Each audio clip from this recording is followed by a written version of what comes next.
Hi guys, welcome back to my channel. The main focus of this tutorial is introducing you to Colourmill. Colourmill is one of my favorite food color brands. It is oil-based, it can be used over a variety of icings. Yes, one brand for all. I use it in fondant, gum paste, royal icing, cake batters, and even Swiss meringue buttercream. I really wanted to pack this video with useful information, and hence I decided to make this a long one. You will also learn all the tips and tricks you need to know for cake pops and royal icing consistencies. Something I picked up along the way after years of experience, trials, and a lot of errors. So grab a pen and paper and let's begin.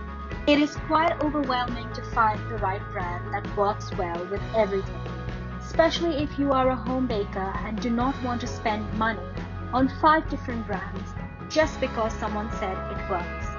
Every brand has its pros and cons. What matters is what works for you. What is more cost efficient? What is not going to break the bank? If you are a business, it also depends on what you supply. Depending on this, choose the brand that works. I work a lot with chocolate when it comes to covering cakes, making decorations, cake pops, mini desserts, etc. I really struggle to find the right brand that worked for all. A brand that would not split my chocolate, or worse, seize it, if you could only see me rolling my eyes. Many failed attempts later, I stumbled upon Colourmill. The fluidity in the chocolate remained the same. No change in consistency, which means it won't seize even if you put tons of it in a small batch. It doesn't change the taste of the chocolate, and the color is just on point, to the references of course on the bottle. Apart from a few shades which I will point out later on in the video. It is important to select a moist cake that holds its shape when pressed into a bowl. I add a little ganache to my cake to help it mix in better. Once chilled, the ganache holds the cake together. Do this the night before for best results.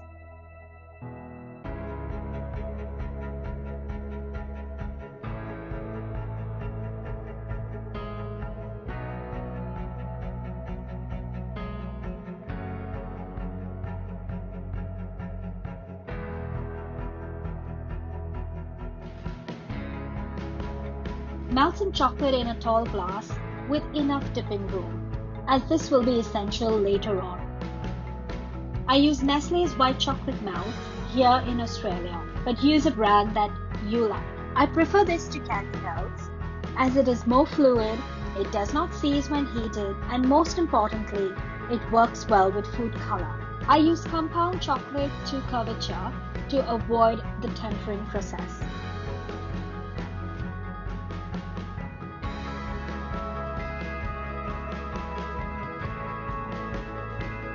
Dip one end of your cake pop stick in the melted chocolate. Then press down into the cold cake pop. Make sure your stick is straight. Do this just once. If you move the stick around, it loses its grip, thus leaving you with an unstable cake pop while dipping. Push down till you reach the center of the pop. The chocolate on the top acts as a stopper and helps hold the pop in place.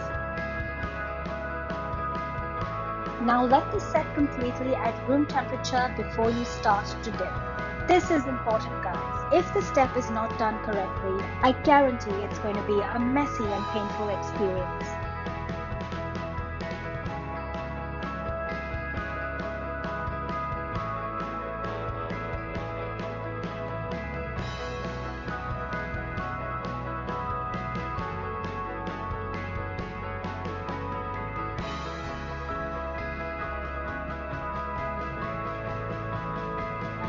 You will see that the top of the cake pop is flattened as it is resting on the cake board. Gently shake the top with your thumb and index finger. Make sure you don't push down so hard that you crack the chocolate seal. Put pressure only on the top. Place them on a styrofoam. Your cake pop should be at room temperature at this point. It is really important that it is, to avoid any cracks after dipping.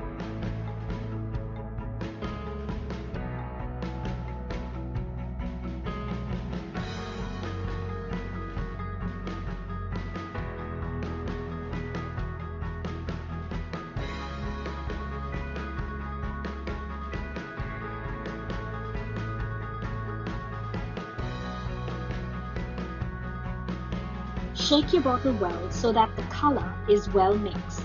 I start with 1 drop of color to 5 drops of white.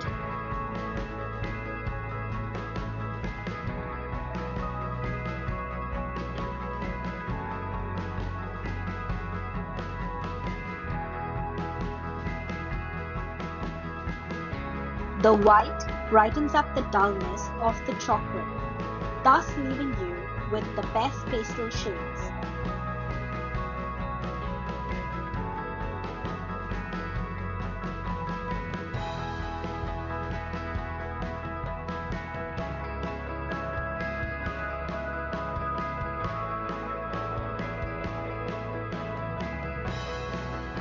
I added a few more drops of white and yellow. Based on the color you want, do the same.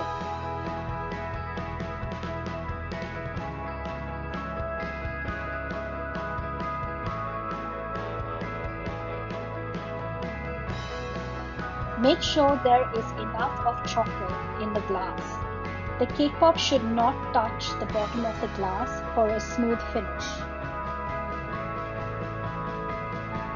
Dip and turn the stick to evenly coat the cake pop. Tap out any excess using your fingers. Do not tap the stick on the glass.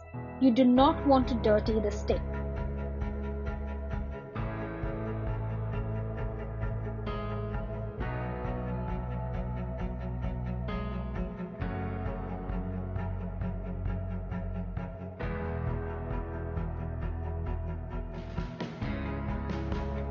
Clean any excess chocolate and put on your sprinkles before the chocolate sets.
Make sure you scrape the chocolate on the sides of your glass so that it is evenly mixed through with the color.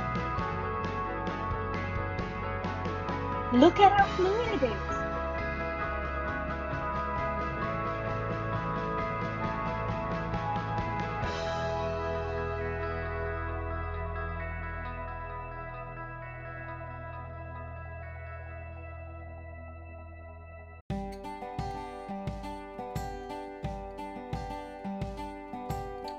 Pop any bubbles with a skewer at this point so it evens out while you continue to tap.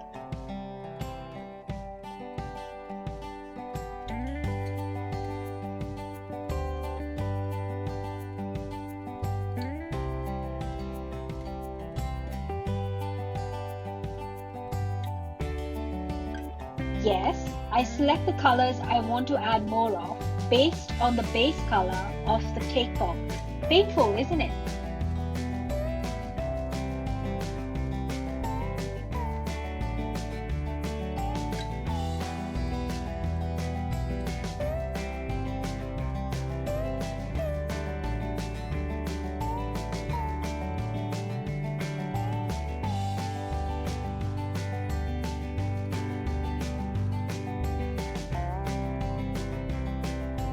Always tap at an angle. Never hold it straight up or upside down while tapping. The angle helps it to stay on the stick.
This one I will show you what not to do.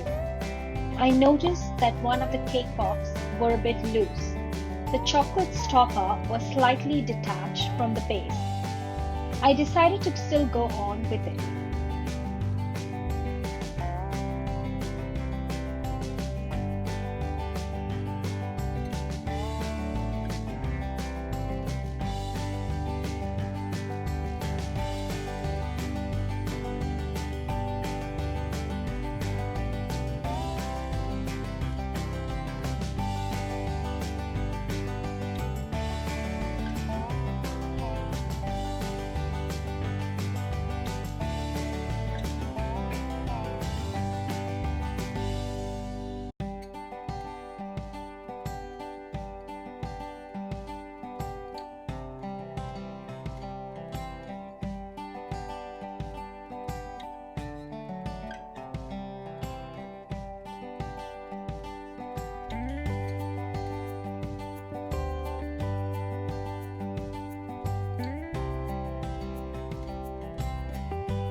I kept tapping this one.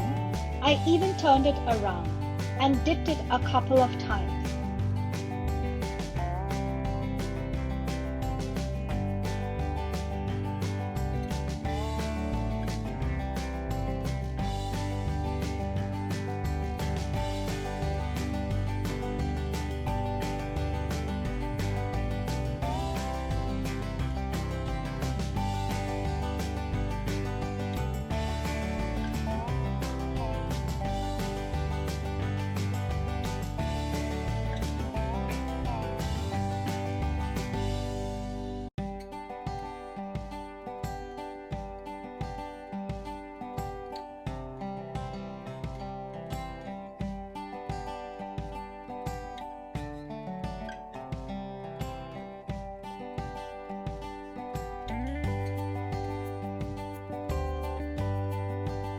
Now this is where it starts to fall apart.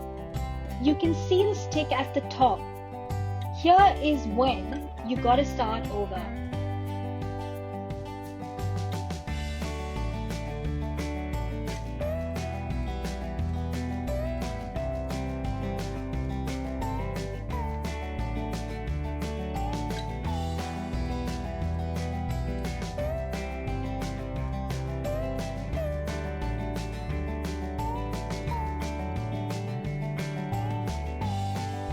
I used baby blue and teal for this one. I love how the color turned out, although I did use a fair bit till I was happy with the shade, compared to the other colors of course. It starts out pretty light, the teal adds a little pop, and the baby blue brightens the mix.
My favorite colors so far are the blue and yellow cakepops. In love with how these two shades turned out.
Now let them set at room temperature.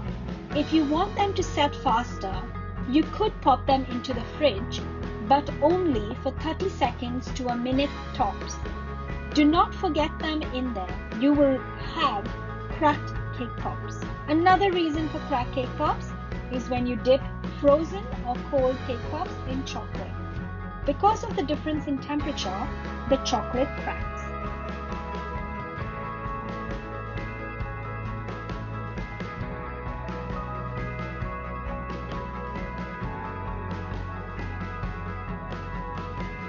With royal icing, you either love it or hate it.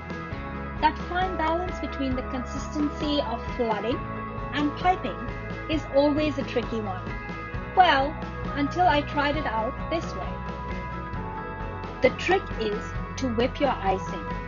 That's right, whip your icing to stiff peak, just like you do with an Italian meringue. The egg whites and sugar go over a double boiler to kill any bacteria. Take this to 65 degrees Celsius, especially if your mix does not have citrus in it. I personally like to leave the citrus out. I can flavor it differently then. The main reason for citrus in a royal icing recipe is to kill the germs, but by heating it, you are doing just that. It is a win-win situation. The first win being a much stable icing, and second, no citrus flavor lingering in the background. You want it to be this stiff. Visual clues are so important. Let me tell you this. There is no particular recipe to royal icing. All you need to know is the consistency. There you have it. That's the secret. When you get your consistency right, that's your recipe. It will take a couple of tries. To learn the hard way, it always sticks, and you will get better over time. But these are the basics. You gotta know this. The piping consistency, you will need a nozzle depending on how thick you want the outline. I like mine pretty thin. I used the smallest one I had. Put it in a sturdy piping bag. Another trick is to block the hole of the nozzle by pushing your piping bag into the nozzle. This will help the mixture at the bottom stay moist till you are ready to pipe. It also helps from dripping all over the place. Always start with piping consistency, as it is easier to loosen a mix than to stiffen it.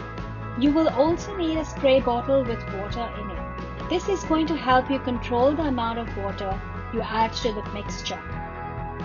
Your icing should always be covered with cling. The cling wrap should always touch the surface of the icing to avoid any crusting on the top. If this is not done, the crusty flakes will get into your icing while you mix it, and it will be grainy. The bits can also get stuck in your nozzle while you pipe, and then you have a whole set of unfixable problems leaving you to start all over again. Just cover your icing and cling. Take a portion of your stiff icing in a bowl. For piping consistency, do not add any water yet. Always start with the color. Do a little at a time till you know how much you need. If you added a little extra color, you can always go back and add some more stiff icing to even it out.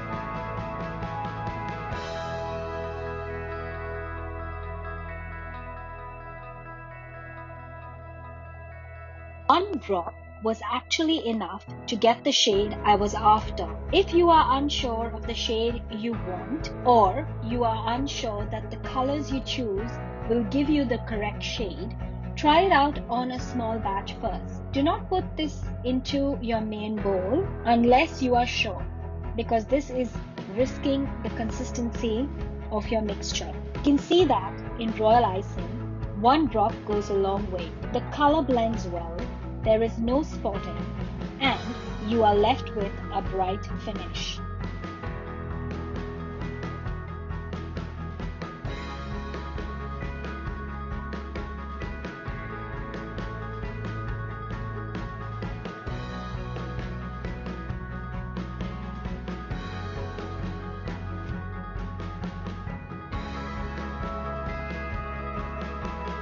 Using even pressure, pipe around the cookie.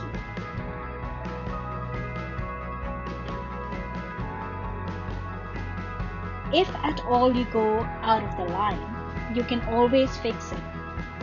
All you need is some rose spirit. While you could use water, I do not recommend it. It takes longer to dry and will definitely compromise the consistency of your icing. Dip a flat brush into some rose spirit and wipe out the part you just piped. It comes off easily if you do this when the icing is still wet.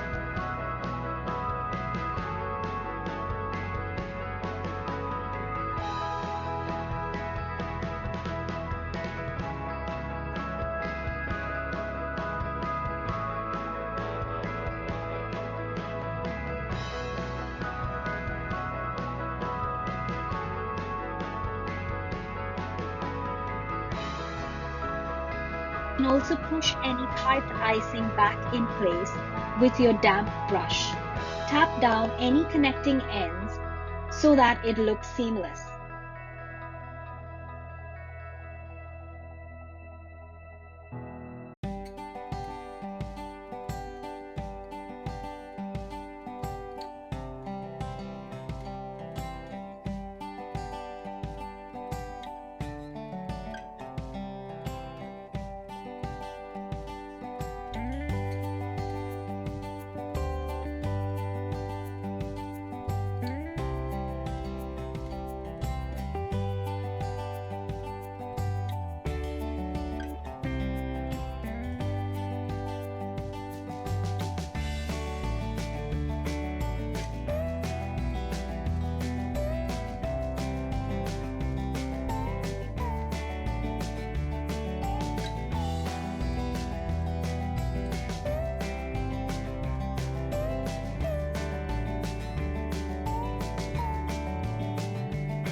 Turn out the remaining icing from your piping bag into a clean bowl. Now, this is where you're going to need your spray bottle. First, add some thick white icing to the bowl. Mix well.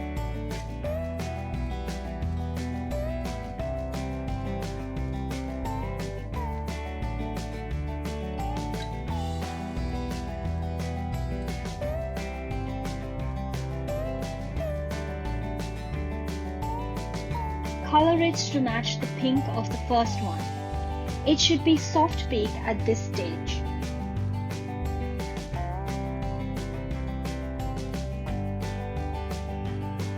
I started with 2 sprays, but till you get used to it, start with 1. Mix well and check the consistency.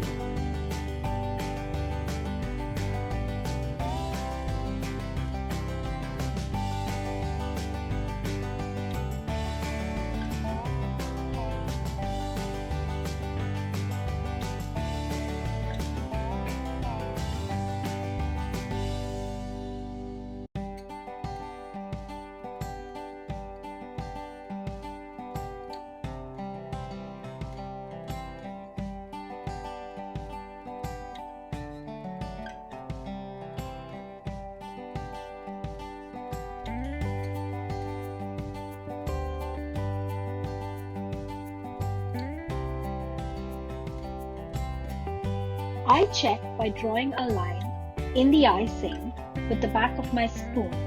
What I prefer is what I call the 12-second consistency.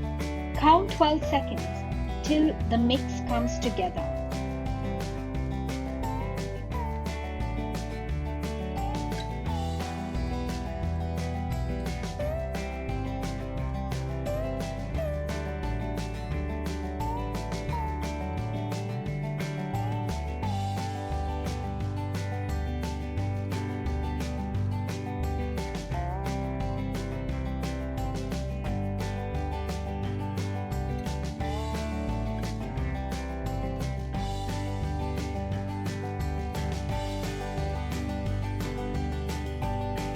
I ended up adding 5 sprays for this batch, but if you want it a little runnier, you can add another spray.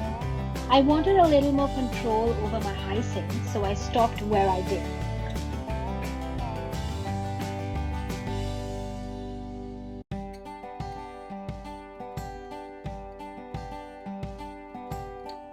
This time, I did not use a nozzle.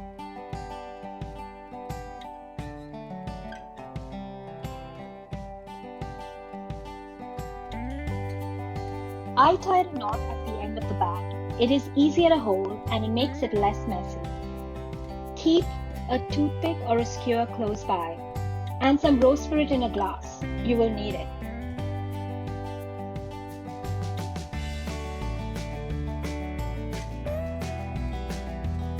Type as close as you can to the edge of the outline. This will help make it easier to fill the gaps faster with your skewer before the icing sets. You only have a few seconds, so you will have to work a little fast.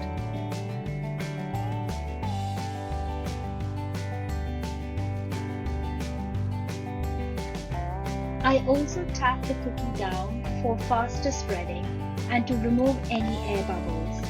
Using your brush, tap down any imperfections and it is ready for your sprinkles. Now, this is another reason why I use rose spirit instead of water.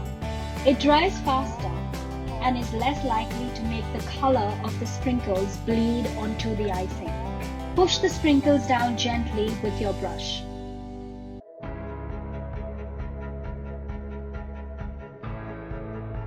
Burst any bubbles as you go.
Okay, here's what's not to do, even if you think the mouth of the bottle is big enough.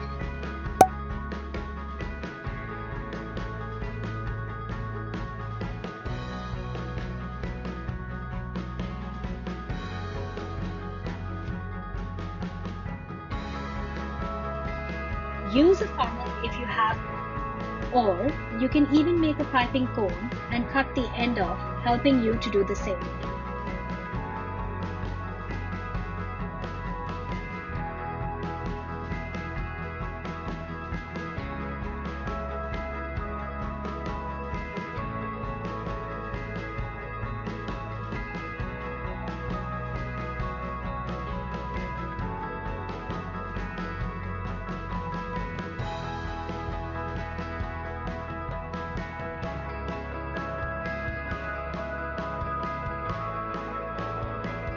I use Colourmill as a paint too, but instead of water, I use rose spirit.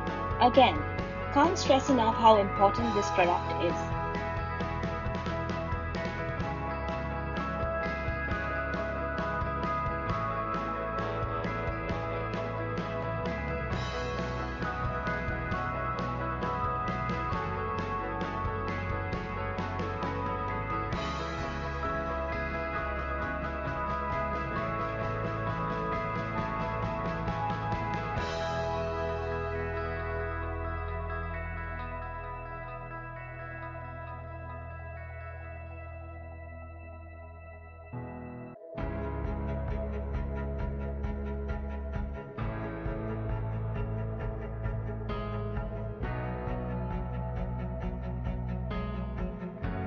Here it can get a little tricky. I tried two different brands to see what is better, Colourmill or Americolour.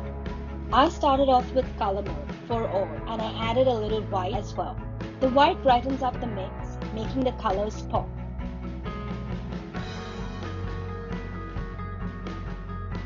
I also added a bit of yellow for some. The yellow makes it a bit electric for those neon shades. You need a lot less color if you use Americolour, that's for sure. But I really like the pop of color and the brightness of the batter using just Colourmill. Even after bake, the one that had just Colourmill was brighter than the rest. That would be the blue cake. Be mindful of the recipes you choose while coloring your cake. Your cake shouldn't be compromised because of the color. In the yellow, pink and purple batters, I added Colourmill and Americolour.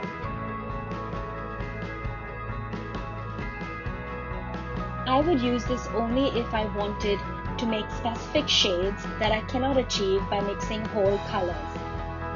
I usually buy colored fondant. This is the best and cheapest option.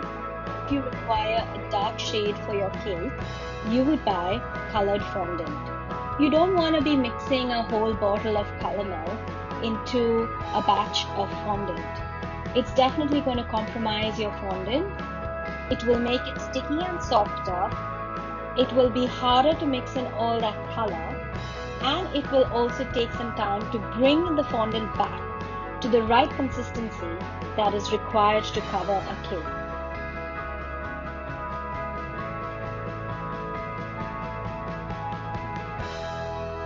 For small amounts like in gum-paste toppers, you can definitely use Colourmill.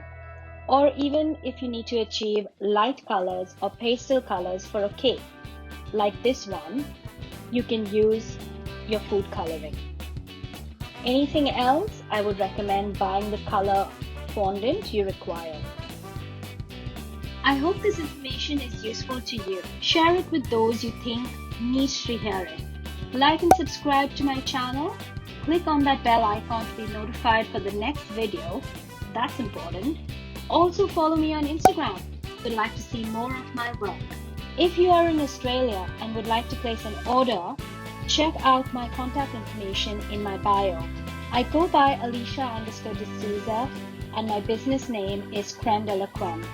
Thanks for watching guys. Until next time. Love ya.